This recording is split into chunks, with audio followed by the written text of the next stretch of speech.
नमस्कार दोस्तों, आर्यन कंप्यूटर की तरफ से कंप्यूटर के क्वेश्चन जो उपलब्ध हैं वो आपको RSCIT प्लस राजस्थान कंप्यूटर से रिलेटेड जीके के अंदर किसी भी प्लेटफॉर्म पे ये क्वेश्चन आपको हेल्प मददगार रहेंगे। तो कि धीरे धीरे रे मना धीरे सब कुछ होई, धीरे धीरे रे मना धीरे सब कुछ होई, माली सींचे सो गड़ा पर ऋतु आए फल होई। तो अब वो ऋतु आने पे धीरे धीरे जैसे हमारे को मिलता जाएगा करते जाएंगे और इसमें अलग से अलग करते जाएंगे। तो लीजिए, सबसे पहला क्वेश्चन हमारा उपलब्ध है, which the following device can platform both input and output functions. मतलब निम्नलिखित में से कौन सी डिवाइस इनपुट एवं आउटपुट दोनों का कार्य करती है, दोनों का कार्य कर सकती है। तो पहला ऑप्शन है कम्युनिकेशन डिवाइस, दूसरा है कीबोर्ड डिवाइस, कीबोर्ड, तीसरा है माउस, चौथा है ट्रैक बॉल। तो इसमें जो सही आंसर है कम्युनिकेशन डिवाइस, पहला जो आंसर होगा आपका इसमें क्या होगा, कम्युनिकेशन डिवाइस। क्योंकि कीबोर्ड सिर्फ इनपुट है, माउस सिर्फ इनपुट है, ट्रैक बॉल एक इनपुट है। आपने कई बार दोस्तों एक चीज देखी होगी, हम मोबाइल की दुकान पे जाते हैं, मोबाइल की दुकान पे जाते हैं तो हम दुकान वाले को कहते हैं कभी हमारा मोबाइल खराब हो जाता है, इसका कॉम्बो टूट गया। ये कॉम्बो शब्द क्या है, कम्युनिकेशन का एक अपभ्रंश है। कम्युनिकेशन शब्द से बना कॉम्बो, मतलब दोनों का mix, input plus output.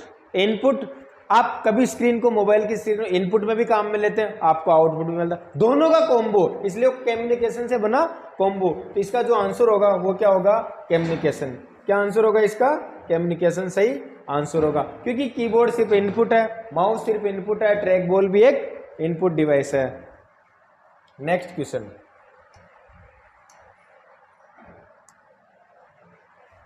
Machinery भाषा क्या है, मशीनरी भाषा क्या है। एक होती हाई लेवल लैंग्वेज, एक होती लो लेवल लैंग्वेज। हम जो सामान्य भाषा में हिंदी बोलते हैं, इंग्लिश बोलते हैं, जो भी हमारी भाषा है वो हाई लेवल लैंग्वेज में होती है। लेकिन कंप्यूटर हमारी लैंग्वेज को नहीं समझता। जो कंप्यूटर है वो कंप्यूटर की लैंग्वेज को समझता है, सिर्फ मशीनरी लैंग्वेज को समझता है, जिसको हम सामान्य तौर पे बोलते हैं बाइनरी लैंग्वेज। उसका जो होता है 0 और 1, मतलब बाइनरी में समझता है, 0 और 1 के कोड में समझता है। तो इसमें लैंग्वेज भाषा क्या है, मतलब मशीन पर निर्भर करती है, एकदम सही मशीनरी पर निर्भर करती है। कार्यक्रम के लिए मुश्किल, डिफिकल्ट टू प्रोग्राम, त्रुटि प्रवण, ऑल ऑफ दिस। इसमें जो आंसर होगा हमारा होगा वो क्या होगा, डी। क्योंकि मशीनरी लैंग्वेज सिर्फ मशीनरी समझती है, वो हम जिनको हम लैंग्वेज समझते हैं, लैंग्वेज के बारे में कहते हैं सी लैंग्वेज, C++, मतलब उन लैंग्वेज को सिर्फ कंप्यूटर ही समझता है। तो उनकी लैंग्वेज प्रोग्राम, हमारे को प्रोग्राम बनाए जाते हैं। इसके अलावा कभी कभी हम प्रोग्राम बनाते हैं तो उसमें क्या हो जाती है, त्रुटि आती है, जिनको हम एरर बोलते हैं। तो एरर निकालने के बाद अगर कोई एरर नहीं रहेगी तो उसके बाद ही प्रोग्राम हमारा चल पाएगा, उससे हमारे को मतलब उसी लैंग्वेज को कंप्यूटर समझ पाता। तो इसका जो आंसर होगा वो होगा डी। वैसे मैंने इसमें डायरेक्ट ही लिख दिया था कि डी आंसर है शॉर्ट के अंदर, ठीक है। अब हमारा उपलब्ध है तीसरा क्वेश्चन, पास्क लाइन का आविष्कार कब किया। देखिए दोस्तों, ये पास्क लाइन एक कैलकुलेटर है। क्या है, सबसे पहले अबेकस का आविष्कार हुआ था, नाम सुना होगा अबेकस, मतलब इसका आविष्कार भी चीन ने किया था, ठीक है। उसके बाद नेपियर बोन्स, जो 1617 के अंदर नेपियर बोन्स का आविष्कार हुआ था। लेकिन 1642 में पास्क लाइन ने किसका आविष्कार किया था, एक अंकगणित मशीन का, जो सिर्फ जोड़ने वाली मशीन, मतलब कैलकुलेटर करती है, सिर्फ एक जोड़ने का कार्य करती है, न कि घटाने का। इसके अलग अलग मशीनें बनाए आगे से आगे। लेकिन ये हमारा जो आंसर इस होगा इसमें 1642 आंसर कैलकुलेटर बनाया था पास्कल ने, ठीक है। ये एक फ्रांस के वैज्ञानिक थे। नेक्स्ट हमारा क्वेश्चन है, निम्नलिखित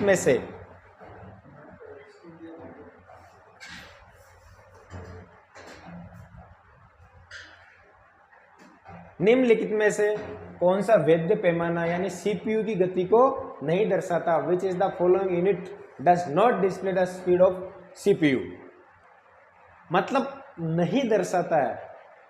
निम्नलिखित में से कौन सा वैध पैमाना मात्रक जो CPU की गति को नहीं दर्शाता है, मतलब वैध तो है लेकिन CPU की गति को नहीं दर्शाता है। इसमें आपने कई बार सुना होगा हर्ट्ज, हम कंप्यूटर से चेक करते हैं तो इसमें हर्ट्ज भी एक सीपीयू की गति को दर्शाता हुआ दिखता है, ठीक है। दूसरा होता है MIPS, मिलियन इंस्ट्रक्शन पर सेकंड। इसका आंसर क्या होता है, मिलियन इंस्ट्रक्शंस पर सेकंड। जो सामान्य हम जो डिवाइस काम में लेते हैं कंप्यूटर, सामान्य पीसी, उनकी स्पीड इसी में नापी जाती है। सुपर कंप्यूटर अधिकतर उनकी भी स्पीड मापने के लिए हम यूज में लेते हैं माफ्लॉप्स, एमफ्लॉप्स, मेगा फ्लॉप।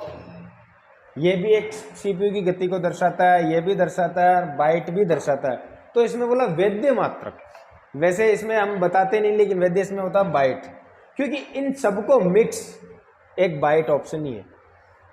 सब ये जो सब बने वैद्य भी है लेकिन आप इसको मानते नहीं है बाइट, लेकिन सबसे इंपॉर्टेंट जो आंसर वो क्या है, बाइट है। क्योंकि बाइट से मिलके सबसे छोटी यूनिट वो क्या है, मेमोरी को नापने की, स्पीड को नापने की सबसे छोटी यूनिट जो हुआ वो है बाइट। तो इसमें वैद्य आंसर क्या होगा, बाइट। एम्युलेटर एक समाकलित घटक है, एक्यूमुलेटर एक इंटरनल कंपोनेंट्स है। सीपीयू, हार्ड डिस्क, रैम और कैश मेमोरी, ये है सीपीयू का। किसका होता है, सीपीयू का। एक्यूमुलेटर सीपीयू का एक इंटरनल भाग होता है जो सिस्टम सीपीयू के द्वारा जनरेट किए हुए रिजल्ट को स्टोर करता है, अर्थात सीपीयू के द्वारा डेटा को प्रोसेस करने के बाद जो आउटपुट आता है उसे एक्यूमुलेटर के द्वारा स्टोर किया जाता है। जो रिजल्ट आता है वो सीपीयू के अंदर एक मेमोरी होती है जिसमें एक्यूमुलेटर कहा जाता है, वहां डेटा क्या होता है, स्टोर होता है। तो इसका आंसर क्या होगा इसमें, CPU. Next question, what is the full form of IC. यहाँ थोड़ी सी गलती हो गई, हम ही बता देते हैं कि इज डी लग गया इसमें। फुल फॉर्म ये हमारी टाइपर की गलती है। फॉर्म ऑफ इस आईसी इन इलेक्ट्रॉनिक्स मतलब आईसी का पूर्ण रूप क्या है। तो इसका जो सही आंसर है इंटीग्रेटेड सर्किट, ये थर्ड जनरेशन में आई थी। कौन सी जनरेशन में आई थी, थर्ड जनरेशन में आई थी। नेक्स्ट क्वेश्चन है हमारा, कंप्यूटर द्वारा किए जाने वाले बुनियादी ऑपरेशन। अंकगणित मतलब जोड़ बाकी गुणा भाग करते हैं, logical greater than less than ये भी करता है, बंडर रिलेटिव मतलब स्टोरेज भी करता है, रिलेटिव प्रोग्राम भी करता ही है। तो इसका आंसर क्या होगा, उपरोक्त सभी। नेक्स्ट हमारा क्वेश्चन है, सीपीयू और मेमोरी किस पर स्थित होती है। सीपीयू और मेमोरी किस पर स्थित होती है। तो इसका जो सीधा सा आंसर है, सीपीयू हमेशा किस पर स्थित होता है, मदरबोर्ड पर। क्योंकि मदरबोर्ड को कंप्यूटर का हार्ट का कहा जाता है। मदरबोर्ड को क्या कहा जाता है, कंप्यूटर का हृदय कहा जाता है। और हमने जैसे सिराएं और धमनियां, हमारे ब्लड प्रेशर में ब्लड जाता है हृदय में, उससे वापस बाहर आता है। इसी प्रकार इनपुट भी सबसे पहले मदरबोर्ड के द्वारा ही दिया जाता है और आउटपुट भी आउटपुट डिवाइस है। इनपुट और आउटपुट डिवाइस जो भी कनेक्ट होते हैं वो सब किससे कनेक्ट होते हैं, मदरबोर्ड से ही कनेक्ट होते हैं। तो इसे कंप्यूटर का हृदय भी कहा जाता है। तो इस प्रकार सीपीयू भी किस पर स्थित होता है, मदरबोर्ड पर। Next question, central processing unit है। सेंट्रल प्रोसेसिंग यूनिट, ये सब जो पार्ट होते हैं तीनों, ये सीपीयू के पार्ट ही होते हैं। किसके पार्ट होते हैं, सेंट्रल प्रोसेसिंग। अरिथमेटिक लॉजिक भी सीपीयू का भाग होता है, मेमोरी भी सीपीयू होती है, कंट्रोल भी सीपीयू होती है। इसके जो आंसर होगा वो होगा all of this. Next question है बड़ा, आउटपुट डिवाइस होती है। मैंने आज जो क्वेश्चन डाले अलग अलग प्रकार से डाले, हिंदी इंग्लिश, क्योंकि हमारा स्टार्टअप आज, तो हम देखते हैं कि ज़्यादा बेटर कौन सा रहेगा।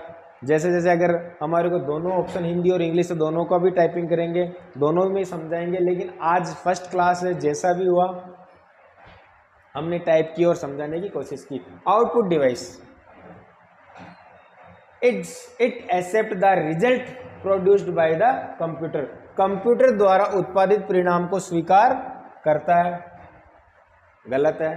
उपयोगकर्ता को परिणाम बदलकर प्रदान करता है, यह परिणाम को मानव स्वीकार्य रूप में बदलता है, उत्पादित परिणाम को स्वीकार करता है। कंप्यूटर द्वारा उत्पादित परिणाम को स्वीकार करता है, यह भी सही है। उपयोगकर्ता को परिणाम बदलकर प्रदान करता है, यह भी सही है। यह परिणाम को मानव स्वीकार्य रूप में बदलता है, यह भी सही है। बस इनको समझने की जरूरत है, लैंग्वेज क्या कह रही है, तीनों सही है। तो इसमें जो आंसर होगा उपरोक्त सभी। क्वेश्चन शानदार होना है। Next question, control shift and alt key are called. तीनों की को क्या कहा जाता है? मॉडिफायर, फंक्शन, अल्फा न्यूमेरिक और एडजस्टमेंट। तो control shift plus alt is are called. Function भी नहीं होती है, अल्फा न्यूमेरिक भी नहीं होती है, एडजस्टमेंट सिर्फ ये होती है मॉडिफायर कॉम्बिनेशन की, जिनको हेल्प के लिए इनकी हम काम में लेते हैं। ठीक है, नेक्स्ट क्वेश्चन हमारा, the key F12 open. F की आप प्रेस करते हो, F12 की प्रेस करते हो तो इससे क्या ओपन होता है? सेव डायलॉग बॉक्स नहीं होता है, save dialog box control plus S से होता है। ठीक है, ओपन होता है CTRL प्लस ओ से, सेव एज डायलॉग बॉक्स। अब ये F12 है, इससे सही होता है। क्लोज होता है कंट्रोल प्लस W से, किससे होता है? Control plus. तो इसका आंसर क्या होगा? C। नेक्स्ट क्वेश्चन हमारा, most popular processing for the test. OCR नहीं होता है, OMR optical mark reader, optical character reader, MICR ये बैंकों में काम में आता है, ये भी नहीं होता है, BCR बार कोड रीडर ये भी नहीं होता। तो इसका आंसर क्या होगा? OMR, जो हम कंपटीशन के एग्जाम में OMR शीट में जो टेस्ट आंसर शीट होती है। नेक्स्ट क्वेश्चन है, is an example of computer software. CPU hardware होता है, कॉम्पैक्ट डिस्क यानी CD ये भी हार्डवेयर होता है, मॉनिटर ये भी हार्डवेयर होता है। तो माइक्रोसॉफ्ट ऑफिस एक क्या सॉफ्टवेयर होता है। इसका आंसर क्या होगा? D। नेक्स्ट क्वेश्चन हमारा, which of the following is not a part of hardware. जो हार्डवेयर का पार्ट नहीं है, मॉनिटर हार्डवेयर है, सेमीकंडक्टर मेमोरी हार्डवेयर है, कीबोर्ड हार्डवेयर है, लेन ये लोकल एरिया एक नेटवर्क है जो हार्डवेयर का पार्ट नहीं है। तो इसका जो आंसर होगा वो क्या होगा? C, इसका राइट आंसर। इसी तरह हमारे 15 क्वेश्चन थे जो कंप्लीट हुए। आशा करता हूँ कि आपको पसंद आएंगे और हमारे YouTube चैनल को आप लाइक और फॉलो करते रहिए। इसी प्रकार आपको दिन प्रतिदिन मतलब कंप्यूटर से रिलेटेड किसी भी लेवल का कंपटीशन का हो, चाहे लैंग्वेज से लेके हो, चाहे नॉर्मल से हो, चाहे RSCAT का, तो आपको हमेशा मिलते रहेंगे कंप्यूटर से रिलेटेड, चाहे कंपटीशन लेवल के हो चाहे RSCAT लेवल के हो। हर एक प्रकार की क्वेश्चन आपको इस चैनल पे मिलते रहेंगे। नेक्स्ट क्लास तक के लिए धन्यवाद।